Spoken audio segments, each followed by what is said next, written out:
I didn't start this as a business. I started it to save everything that I have built, everything that we have created with our NGO. My name is Tony.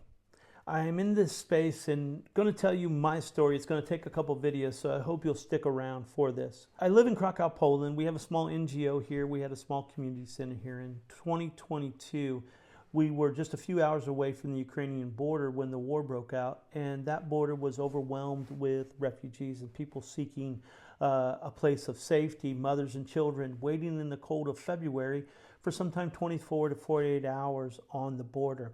We knew we had to do something, and so we converted our small community center into a place that could house people. We had donations from the community, blankets and cots and air mattresses, and we were able to house 30 people a night.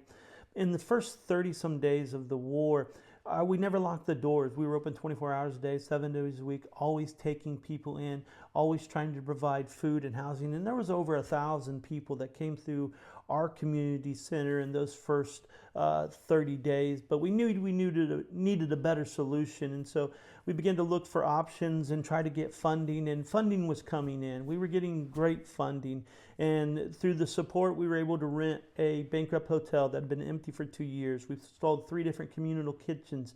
And we were able to house 193 Ukrainians. Over 100 of them were children. And we were able to provide support, educational support, medical support, psychological support for these families. We had support coming in from the United States, from Ivanka Trump, from the New York Jets organization, from the city of Krakow and Poland, and from the UK, and God was just sending funds from everywhere. And then as we get into 2023, all of those funds seemed to start drying up. The hotel, some people were taking advantage of us there. We were being charged too much money, and there was this a piling of debt that began to pile up as we were just trying to help people. We were not a big organization. We were just trying to help people.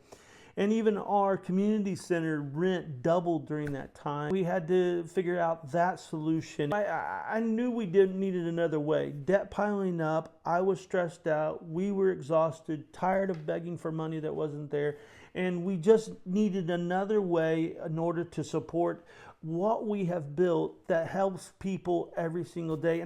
And that's when I started this work from home business and digital marketing, not just for me, but so that we could fund the mission that we're on to support people every day in this world. So follow for part 2 as I dig deeper into my story.